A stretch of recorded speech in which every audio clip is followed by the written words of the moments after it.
आज हम लोग इस वीडियो में जीभ, दांत के बारे में पढ़ेंगे कि जीभ और दांत क्या है, इनका क्या प्रकार है, इनका क्या कार्य है। तो चलिए हम लोग मानव दांत के बारे में जानते हैं। मानव दांत होता क्या है, ह्यूमन टीथ होती क्या है। तो ह्यूमन टीथ यानी दांत जो है उसको जब अध्ययन करते हैं, दांतों का अध्ययन, उसे हम लोग ओडोंटोलॉजी के नाम से जानते हैं। जो दांतों का अध्ययन है उसे ओडोंटोलॉजी के नाम से जाना जाता है और इसका निर्माण जो है कठोर ऊतक से होता है, हार्ड टिश्यू से होता है ना। और दांतों का नुकसान किससे, तो फ्लोरीन तत्व है उससे दांतों का नुकसान होता है। किससे, तो दांतों का नुकसान फ्लोरीन से होता है। और दांतों की संरचना को देखते हैं तो दांतों की संरचना में दो होते हैं, एक इनेमेल होते हैं, एक डेंटाइन होते हैं। एक इनेमेल होते हैं और एक क्या है, डेंटाइन होते हैं। तो इनेमेल क्या है, इनेमेल जो है दांत का क्या है, यह शरीर का सबसे कठोर भाग है और ये भाग दांत का भाग है। यानी कि इनामेल जो है शरीर का सबसे कठोर पदार्थ है और इस इनामेल दांत का खस्त सफ़ेद बाहरी आवरण होता है। यह अधिकतर कैल्शियम फॉस्फेट का बना होता है। जो दांत हम लोग देखते हैं, दांत की ऊपरी सतह जो उजला दिखता है, सफ़ेद बाहरी आवरण होता है, वही होता है। और किससे बना होता है, तो कैल्शियम फॉस्फेट से बना होता है, जो एक चट्टान जैसा कठोर खनिज है। कैसा है, तो चट्टान के जैसा कठोर खनिज है। और दूसरा इसका टाइप था डेंटाइन। तो डेंटाइन जो है तंत्रिका से संपर्क है। किससे है, डेंटाइन जो है आपका तंत्रिका से संपर्क में है। तो याद रखिएगा इतना मानव दांत के बारे में कि मानव दांतों के अध्ययन को हम लोग डोटोलॉजी कहते हैं। इसका निर्माण जो है कठोर ऊतक से होता है। ये दांतों का नुकसान सबसे ज़्यादा फ्लोरीन तत्व से होती है। और दांतों की संरचना में दो होते हैं, इनामेल और डेंटाइन। तो इनामेल जो है शरीर का सबसे कठोर पदार्थ है। इनामेल जो है दांत का सख्त सफ़ेद बाहरी वातावरण होता है। यह अधिकतर कैल्शियम फॉस्फेट का बना होता है, जो एक चट्टान जैसा कि आपको फिगर में दिखाया गया है कि ये है दांत, है ना। तो दांत के बारे में इतना जानने के बाद हम लोग थोड़ी से दांत के प्रकार के बारे में जानते हैं कि दांत के कितने प्रकार हैं। चलिए दांत के प्रकार के बारे में जानते हैं। तो दांत का प्रकार, दांत जो है चार प्रकार का होता है, इंसाइजर, कैनाइन, प्री मोलर और मोलर। इंसाइजर को कृतंक या हम लोग क्या है, इंसाइजर को कृतंक या करतरनक भी कहते हैं। दूसरा है कैनाइन, कैनाइन को हम लोग भेदक या ददनक कहते हैं, है ना। अग्र च्वर्णक को हम लोग प्री मोलर और च्वर्णक को मोलर के नाम से जाना जाता है। तो जो इंसाइजर है, इंसाइजर की संख्या 8 होती है। जो कैनाइन है, कैनाइन की संख्या 4 होती है। प्री मोलर की संख्या 8 होती है। और जो च्वर्णक है यानी मोलर है, तो मोलर की संख्या 12 होती है, जैसा कि फिगर में दिखाया गया। देखिए जो ब्लू टाइप का आपका दिखाया गया है वो आपका क्या है, च्वर्णक है। क्या है, च्वर्णक है। और उसकी संख्या कितनी है, 12 है। उसका काम क्या है, चबाना, जिसको हम लोग चहुआ के नाम से जानते हैं, है ना। फिर है प्री मोलर अग्रच्वर्णक, जो पीला टाइप में हल्का है ना। देखिए उसकी संख्या कितनी है, तो 2 2 4 और 4 8, है ना। तो जैसा कि नीचे आपका कलर दिया गया है कि कौन जो है प्री मोलर का कलर है, तो प्री मोलर की संख्या 8 है। और इससे हम लोग इसका कार्य क्या है, दबाने का, चबाना का कार्य करते हैं। इससे भी हम लोग क्या करते हैं, चबाते हैं। यानी कैनाइन जो आपका मोलर और प्री मोलर है उससे चबाने का कार्य किया जाता है। फिर कैनाइन है, तो कैनाइन का भी आपका कलर दिया गया ना है। तो कैनाइन की संख्या कितना है, 4, जैसा फिगर में आपको दिखाया गया है। और इसका कार्य क्या है, तो इसका कार्य जो है चीरफाड़ करना। क्या है, चीरफाड़ करना। और जो इंसाइजर है जिसको हम लोग करतरनक या कृदंत बोलते हैं, उसकी संख्या 8 होती है। और इसका कार्य क्या है, तो इसका कार्य है किसी चीज़ को काटना। किसी को क्या है, काटना। जैसे कि हम लोग सेब वगैरह खाते हैं तो काटते ना हैं, तो कौन से दांत से, इंसाइजर से करते हैं। यानी कि हम लोग चीरते हैं या फाड़ते हैं तो किससे, कैनाइन से करते हैं। तो कैनाइन को भेदक भी कहते हैं, है ना, कैनाइन को भेदक भी कहते हैं। चलिए आगे हम लोग देखते हैं जो 4 प्रकार के दांत है, इनकी अवस्था क्या क्या होती है, कौन सी अवस्था में कितने दांत होते हैं उसके बारे में, कि क्या अवस्था है और इसकी कौन से कितना प्रकार है। तो मानव दांत की 2 अवस्थाएं होती है। कितनी अवस्था, मानव दांत है जिसकी 2 अवस्थाएं होती है। एक जो है दूध के दांत जिसको हम लोग टेम्पररी टीथ कहते हैं, और एक जो है अस्थायी दांत जिसको परमानेंट टीथ कहते हैं। तो टेम्पररी जो टीथ है वो दूध के दांत होता है, उसको हम लोग अस्थायी भी कहते हैं, और अस्थायी को परमानेंट टीथ कहते हैं। तो जो दूध के दांत होते हैं उसकी संख्या 20 होती है। कितनी होती है, दूध की संख्या की दांतों की संख्या 20 होती है। और जो परमानेंट टीथ है, परमानेंट टीथ की दांतों की संख्या 32 होती है ना। और ये जो दूध के दांत है वो कहाँ से 14 से 15 वर्ष की उम्र तक हार्डली आता है ना। अगर इसके बाद आपका दांत टूटता है तो फिर नहीं आता है। और इसी को हम लोग क्या कहते हैं, दूध के दांत कहते हैं। फिर है जो अस्थाई दांत है जिसकी संख्या 32 होती है, वो एक वयस्क मनुष्य में यानी 15 साल से ऊपर जाइएगा तो, क्योंकि वो दांत टूटने के बाद पुनः आता नहीं है। तो मनुष्य के पूरे जीवन काल में, जो मनुष्य का जीवन काल है, तो पूरे जीवन काल में कुल टोटल का कितने दांत निकलते हैं, तो 52 दांत निकलते हैं। कितने दांत, 52 दांत निकलते हैं, है ना। क्यों, क्योंकि पहले 20 निकले और फिर कितना 32, क्योंकि 20 निकालने के बाद तो टूट जाते हैं। तो फिर अगर 20 और 12 निकलेंगे 32 होंगे टोटल, तो ना 32 हो जाएगा, तो 32 होता है इस तरह से, है ना। यानी कि पूरे मानव जीवन में, मानव के जीवन काल में दांतों का उगना कितना होता है, 52 होता है। चलिए अब हम लोग दांतों के उगने के बारे में, दंत सूत्र के बारे में जानते हैं कि दांत का सूत्र क्या है ना, दांत सूत्र क्या है उसके बारे में हम लोग जानते हैं। तो दंत सूत्र के बारे में देखते हैं। दंत सूत्र क्या, तो बच्चों का जो दंत सूत्र होता है 2102 और बटा 2102 गुने 2, देखिएगा काउंट कीजिएगा तो 20 आ जाता है। लेकिन वयस्क का 2123 होता है, तो 2123 बटा 2123 और गुने 2 तो 32। एक क्वेश्चन अक्सर पूछता है कि बच्चों का दंत सूत्र क्या है, तो 2102 बटा 2102 और गुने 2, क्योंकि 2 से गुना करेंगे। ऊपर तो हम लोग देख लिए कि 2102 है, लेकिन आधे से जैसा कि डिवाइड करके आपको दिखाया गया, देखिएगा फिगर में दिखाया गया है कि 2102 कहने का मतलब क्या है, पहले जो ब्लू है, फिर एक है, फिर एक है, तो क्या इस तरह से। तो बच्चों में तो एक प्रकार का दांत नहीं है, जैसे कि बच्चों में जो कलर दिया गया है उसमें से एक कलर तो नहीं ना दिया गया है, कौन सा, तो प्रीमोलर। कौन सा, प्रीमोलर। तो इसमें तो ये नहीं होते हैं। तो बच्चों में अग्र च्वर्णक जो होते हैं 8 दांत और च्वर्णक जो 4 दांत होते हैं वो भी नहीं होते हैं। ऐसे अग्र च्वर्णक तो होते ही नहीं है, लेकिन च्वर्णक जो है आपका जो मोलर है, मोलर जो है होता है लेकिन कम होता है। क्यों, क्योंकि 2102 कहने का मतलब है 2 दूनी 4, तो आपका जो इंसाइजर हो गया कितना, 4 और 4 8 हो गया, है ना। कैनाइन जो है, कैनाइन कितना हो जाएगा, तो कैनाइन जो है आपका 2 और 2 4 हो जाएगा।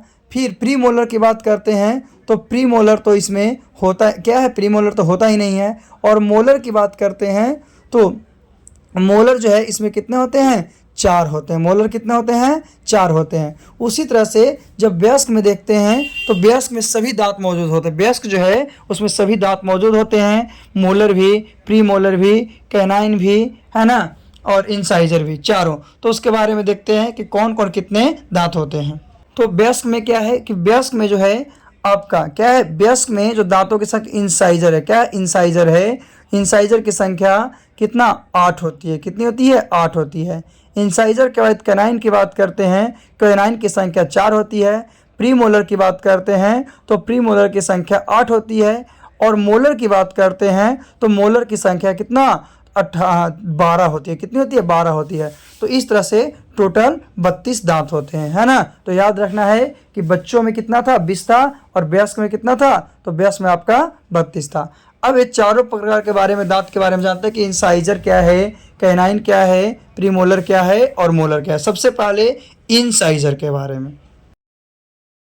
इंसाइजर के बारे में, इंसाइजर क्या है, तो इंसाइजर जो होते हैं, कर्तनक जो होते हैं आपके आगे के दांत होते हैं। ये जो है इंसाइजर है, आगे का दांत है।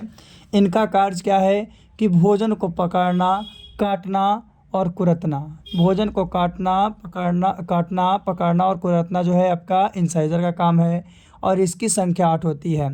जो ऊपरी जबड़े में 4 और निचली जबड़े में 4 दांत की संख्या होती है, यानी 8 है तो ऊपरी जबड़ा में 4 होगा और निचली जबड़ा में 4 होगा।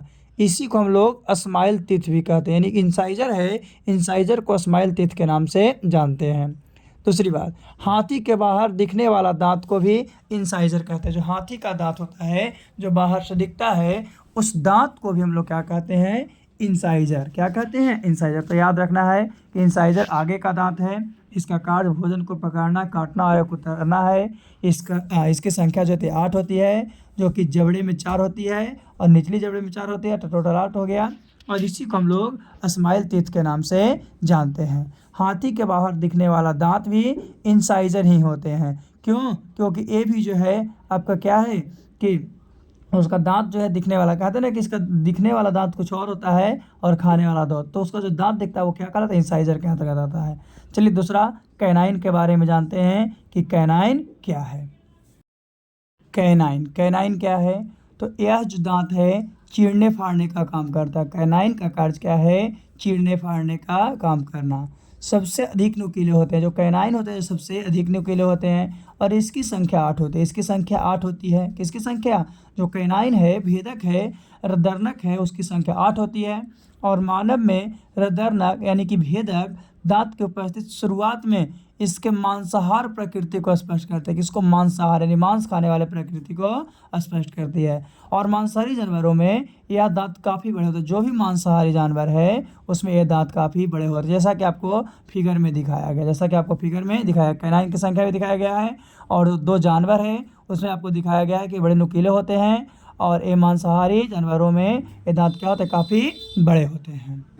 इसके बाद हम लोग क्या है कि अगले दांत के बारे में 2 दांत जान गए हैं हम लोग, इंसाइजर और कैनाइन को जान गए हैं। अगले हम लोग प्रीमोलर की बात करेंगे कि प्रीमोलर क्या है ना, क्योंकि 2 जान चुके हैं, एक कर्तनक और एक क्या है? भेदक, है ना, यानी कैनाइन और क्या है? इंसाइजर। ये 2 हम लोग दांत जान चुके हैं। तो तीसरे की बात करते हैं। जो तीसरा क्या है, सबसे पहले देखिएगा जैसा कि आपको दिखाया जा रहा है, तीसरा है प्रीमोलर। तो प्रीमोलर का काम क्या है कि भोजन को पीसने का काम करते हैं। प्रीमोलर का काम क्या है? ये भोजन को आपको पीसेगा और इसकी संख्या 8 होती है, लेकिन ये बच्चों में नहीं पाया जाता। पहले बताएं कि प्रीमोलर जो है बच्चों में नहीं पाए जाते हैं और ये क्या है? जो वयस्क है उसमें ये पाए जाते हैं, लेकिन इसकी दांतों की संख्या 8 होती है ना। इसका काम क्या है कि ये भोजन को पीसने का काम करता है। फिर मोलर की बात करते हैं तो क्या है कि यह भोजन को पीसने के साथ लार मिलाने का कार्य करती है। भोजन को पीसने के साथ किसका? लार मिलाने का कार्य करती है और इसकी संख्या 12 होती है। जो च्वर्णक है, मोलर है, उसकी संख्या 12 होती है। अक्ल दांत इन्हीं की भाग होती है। अक्ल दांत होती है जो कि इन्हीं का भाग होता है, जो कि एक अवशोषी अंग है। अवशोषी अक्ल दांत, जिसको हम लोग कुकुर दांत के नाम से जानते हैं। तो ये च्वर्णक का ही भाग होता है ना। और इसकी संख्या कितनी? इसी में से आपका क्या निकलता है? आपका अक्ल दांत निकलता है ना। चलिए आगे। तो ये था आपका दांत का प्रकार। ये क्या था? आपका दांत का प्रकार था। दांत के प्रकार हम लोग अब जान चुके हैं। अब थोड़ी सी और दांत के बारे में जानते हैं कि ये तो प्रकार था, आगे क्या है। तो जो दांत है वो दांतों की बाहरी बनावट के आधार पर, जो बाहर की बनावट है उसके आधार पर इसे 2 वर्गों में बांट दिया गया है। कितने वर्गों में? 2 वर्गों में। 2 प्रकार होते हैं। पहला समदंती, जिसे होमोडोंट, और विषमदंती, जिसे हेट्रोडोंट्स के नाम से जानते हैं। तो समदंती क्या है? तो वैसे जंतु जिनके जबड़े पर निकलने वाले सभी दांत एक ही प्रकार का होते हैं। अगर उसको जबड़ा है और जबड़ा जितने भी दांत निकला है वो सब एक तरह के हैं, तो वो दांत को होमोडोंट्स कहते हैं। जैसे सांप, छिपकली, कछुआ, मछली, ये सब का जितने दांत निकलते हैं सब एक जैसा होता है, कोई चेंजिंग नहीं होता है। लेकिन यही अगर स्तनधारी जो हैं उसके जितने भी दांत निकलते हैं सब एक जैसा नहीं होते हैं। तो वैसे जंतु जिनके जबड़ों पर अलग अलग प्रकार के दांत निकलते हैं उन्हें हेट्रोडोंट्स के नाम से जानते हैं। जैसे स्तनधारी, मनुष्य भी है तो मनुष्य में भी सब दांत तो एक ही प्रकार के नहीं होते, नहीं ना। तो ये क्या आ जाएगा? हेट्रोडोंट्स आ जाएगा। क्या हो जाएगा? हेट्रोडोंट्स के नाम से इसे हम लोग जानेंगे। तो बनावट के आधार पर 2 दांत, एक समदंती एक विषमदंती। समदंती जिसके जबड़े पर निकलने वाले सभी दांत एक प्रकार के होंगे और विषमदंती जिसके जबड़े पर निकलने वाले दांत अलग अलग प्रकार के होंगे, एक प्रकार के नहीं होंगे। तो ये था दांत के बारे में। किसके बारे में? हम लोग दांत के बारे में अब जान चुके हैं। दंत सूत्र भी सीख चुके हैं। दंत सूत्र क्या है ये भी जान चुके हैं। कौन दांत का कार्य क्या है, कौन दांत कितने हैं, ये सब हम लोग जान चुके हैं। फिर बाहरी बनावट के आधार पर भी दांत की संख्या को जान चुके हैं कि क्या है और क्या नहीं है ना। तो अब हम लोग दांत के बाद अगला टॉपिक जीभ के बारे में जानते हैं। तो जीभ है क्या? तो यह एक मांसपेशीय सी बनी संरचना है। कैसा? मांसपेशीय सी बनी संरचना, जैसा कि आपको फिगर में दिखाया है, जिस पर स्वाद कलिका पाई जाती है। टेस्ट ट्यूब, टेस्ट बंड्स जो है, टेस्ट ट्यूब जो है आपको पाई जाती है। किससे? जीभ पर। यह एक संवेदी अंग है जो स्वाद बताने का कार्य, जो जीभ है, जीभ एक प्रकार का क्या है? संवेदी अंग है जो आपको क्या करता है? स्वाद बताने का काम करता है कि नमकीन है, खट्टा है, मीठा है, कड़वा है, ये सब बताने का कार्य करती है ना। मनुष्य का टेस्ट ट्यूब की संख्या लगभग 2000 से 8000 तक होती है और ये जो टेस्ट बंड्स है, टेस्ट ट्यूब्स है, जिसकी संख्या मनुष्य में 2000 से 8000 के बीच होती है और ये उम्र के साथ घटती रहती है। जैसे उम्र जैसे जैसे बीतते जाएगा वैसे वैसे क्या होगा? घटते जाएगा। तो यह एक संवेदी अंग है जो क्या करता है, स्वाद बताने का कार्य करता है। किसका? स्वाद बताने का कार्य करता है। जीव का मध्य भाग किसी भी प्रकार के स्वाद को बताने की क्षमता नहीं रखता है, अर्थात यह स्वाधीन है। जैसे कि फिगर में दिखाया गया, जो लाल कलर के दिख रहे हैं वो क्या है, स्वाधीन है, टेस्टलेस है, वो किसी प्रकार के टेस्ट को नहीं बताता। दूसरी बात, जो आपका ये जीव है एक मांसल रचना होती है ना, और ये हमारे कहाँ, मुख गुहा में स्थित होते हैं, जिसका एक सिरा तो स्वतंत्र होता है लेकिन दूसरा सिरा जो होता है फर्श से जुड़ा हुआ होता है। देखिए मीठा कहाँ से पता चलेगा, खट्टा कहाँ से पता चलेगा, नमकीन कहाँ से पता चलेगा, कड़वा कहाँ से पता चलेगा, ये सब आपको इस वीडियो में दिखाया गया। चलिए आगे थोड़ा सा जानते हैं कि जीव पर पाए जाने वाले जो छोटे छोटे दाने होते हैं जिन्हें पैपलेस कहा जाता है, अंकुर दाने कहते हैं। क्या कहते हैं? अंकुर दाने कहते हैं। और यही अंकुर दाने जो है आपका क्या करता है, टेस्ट को बताता है कि कैसा है और कैसा नहीं है। तो ये था आज का वीडियो आपके लिए जीभ और दांत के बारे में, कि जीभ और दांत की क्या है और क्या नहीं है। ठीक है, अगले वीडियो में हम लोग फिर से कोई टॉपिक के साथ मिलेंगे, है ना।